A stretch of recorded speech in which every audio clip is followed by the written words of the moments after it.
Nah, ketika kita belum bisa mengendalikan perasaan kita, maka selama itu pula ya kita selalu ya menjadi keinginan pinjaman.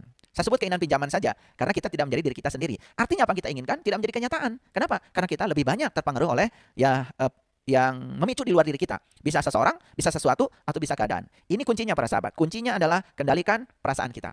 Ya, seburuk apapun situasi di luar, jangan sampai perasaan kita terjebak oleh situasi itu. Jangan terjebak oleh kendali otomatis. Ya, di kajian sebelumnya sudah saya sampaikan. Ini hanya mereview saja beberapa hal penting untuk bekal dalam masuk pada kajian episode yang ke-6. Nah, jadi proses penciptaan itu jelas harus ada pendukungnya. Ketika kita menggunakan proses penciptaan itu dengan pikiran dan perasaan kita, ya, usahakan tidak mempertentangkan keinginan kita dengan tindakan sehari-hari.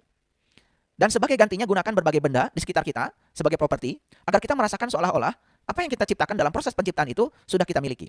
Contoh sederhana, ya. Misalnya begini, ya. Ada sahabat yang sampai hari ini belum punya pasangan. Ya, tidak ada salahnya, ya. Kalau ya membuat tempat tidur, ya, dan membayangkan memberi ruang untuk pasangan kita. Jadi kalau kita menginginkan pasangan, tapi beli tempat tidurnya single, hanya untuk kita sendiri, itu namanya ya keinginan kita itu sedang dipertentangkan dengan kehidupan sehari-hari kita. Harusnya kan beli kasurnya yang double dong, ya, double. Bahkan ya, orang-orang yang sudah mencapai pengalaman ini, tidurnya pun tidak boleh. Setelah beli kasur yang double, tidurnya jangan di tengah, tidurnya harus di pinggir.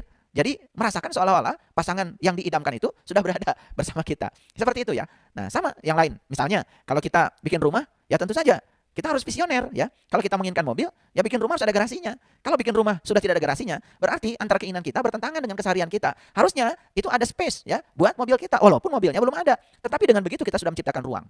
Sama ya kalau kita ingin ya baju-baju bagus, yang branded, misalkan saya sudah melakukannya ya. Saya beli lemari yang besar dan saya berikan space ya untuk ini t-shirt saya yang bagus, ini adalah celana-celana saya yang saya idamkan gitu. Walaupun saat itu belum ada isinya, tetapi kita sudah visioner. Artinya ya keinginan kita tidak dipertentangkan dengan keseharian kita. Ini hal yang sederhana para sahabat. Hal yang sangat sederhana ya, gitu. Jadi untuk yang ingin pasangan ya tentu saja beli kasurnya yang double ya, yang double. Dan tidurnya pun jangan di tengah. Kalau di tengah itu kan sedang meniadakan yang lain ya. Tidurnya pun harus di pinggir ya. Merasakan seakan-akan pasangan kita sudah hadir. Nah, itu kelihatan sangat sepele, tetapi ini sangat mendukung. Nah, ini yang disebut dengan cara mendukung proses penciptaan ya.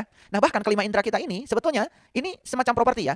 Properti untuk membantu merasakan ya, seakan-akan yang kita imajinasikan itu sudah kita miliki ya. Ya, misalkan dengan tangan kita kan bisa merasakan ya, dengan kulit kita bisa merasakan apa yang yang kita inginkan itu seakan-akan sudah terjadi ya. Karena kulit kita bisa merasakan ya, bisa mencicipi ya, tubuh kita bisa mencicipi, bisa membaui, bisa mendengarkan, pokoknya apapun ya. Jadi artinya tubuh kita pun, panca indera kita pun itu merupakan properti pendukung untuk mewujudkan proses penciptaan supaya itu segera mewujud.